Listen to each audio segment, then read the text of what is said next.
এদিকে চাঁপাইনবাবগঞ্জ রেলওয়ে স্টেশনে বনলতা এক্সপ্রেস ট্রেনের নিচে কাটা পড়ে মারা যান মনিরুল ইসলাম নামের এক ব্যক্তি।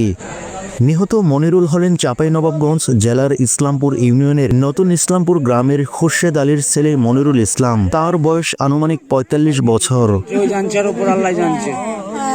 স্থানীয় সূত্রে জানা যায়, ঢাকা থেকে ছেড়ে আসা Banalata express train Chapainawabganj railway স্টেশনে পৌঁছে যাত্রী নামাচ্ছিল। এমন সময় নিহত মনিরুল ইসলামকে স্টেশনে চা খেতেও দেখা যায়। এই বিষয়ে স্থানীয় একটি ছেলে নাইম গণমাধ্যমকে বলেন, আমরা কিছু মানুষ বলছিল ওখানে যে সে চা খাচ্ছিল, তারপর হঠাৎভাবে সে বলছিল যে ওই ছেলেটাকে পাওয়া গেছিল।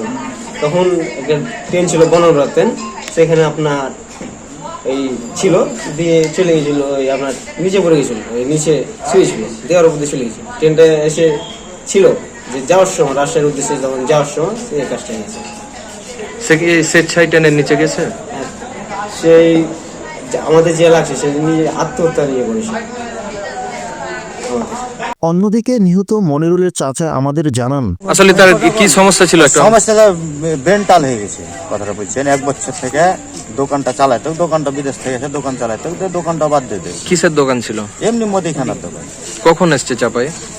চাপায় আমরা 3টে থেকে খুঁজছি, কখন যে আসছে বলতে পারবো না। ব্রেনটাল হয়ে গেছে, একবার এখানে একবার ওখানে, যাওয়ার জন্য খুঁজাখুঁজি করছে ই করে। কতদিন ধরে এই সমস্যা তার মাঝে? এই সমস্যাটা আগে যা ছিল এই মোটামুটি মাস 4 থেকে একটু বেশি সমস্যা। এর আগে কি কোথাও কোনো হারিয়ে গেছিল বা এমনি ওই আশেপাশে গ্রামে যায়, ফের যে লিয়েতে আসে, এই তো। পরিবারের লোকজন? চাঁপাইনবাবগঞ্জ রেলওয়ে স্টেশনের স্টেশন মাস্টার মোহাম্মদ আমাদুল্লাহ আমাদের গণমাধ্যমকে বলেন, আজকে যে অনাকাঙ্ক্ষিত ঘটনাটা ঘটেছে সেটা হলো আমাদের বনলতা ট্রেনটা তার নির্ধারিত সময় থেকে একটু লেটে আমার স্টেশনে প্রবেশ করে। তারপর যাত্রী নামে আজকে যেহেতু ঈদ, সেহেতু আমাদের ট্রেনটা রাজশাহীতে ব্যাক করার জন্য চলে যায়। তো যাওয়ার পরে ট্রেনটা যখন পুরোপুরি প্ল্যাটফর্ম ত্যাগ করে, তারপরে আমরা প্ল্যাটফর্ম হওয়াটা শুনতে পাই যে একটা মানুষ কিরে পড়ে আছে। তারপরে আমরা যে আমাদের থানা জিআরপিকে জানানো হয়, জিআরপি ওসি সাহেবের আইসি সাহেবকে জানানো হয়, তিনি যে দেখলাম। তো আমরা যেটা ধারণা এবং লোক মারফত যেটা জানতে পারলাম যে লোকটা একটু মেন্টালি একটু প্রবলেম ছিল মনে হয়। ওনার ফ্যামিলিও কিছুক্ষণ আগে আসলো, আমাদের সাথে কথা হলো, তো বললো যে মেন্টালি একটু প্রবলেম আছে, ছিল কিনা সেটা তারা বলতে পারবে। এবং সে ওই পাশে যখন ছিল তখন একটু দুর্বলই ছিল। ওই পাশ থেকে এসে ওই ট্রেনের মধ্যে ইঞ্জিন মানে আমাদের বগের নিচে শুয়েছিল, আর যে অবস্থানটা আমরা দেখতে পাচ্ছি তাতে সে হেলে ইঞ্জিনের ইয়ার উপর হয়তো শুয়েই ছিল প্ল্যাটফর্মে, রেলের মাথা দিয়ে।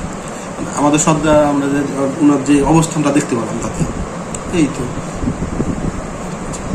চাঁপাইনবাবগঞ্জ রেলওয়ে পুলিশ ফাঁড়ির এসআই আসিফ সরেজমিন বার্তাকে জানান, নিহত মনিরুলের আইনি প্রক্রিয়া কাজ চলছে। আইনি প্রক্রিয়া কাজ সম্পূর্ণ হলে পরিবারের কাছে হস্তান্তর করা হবে।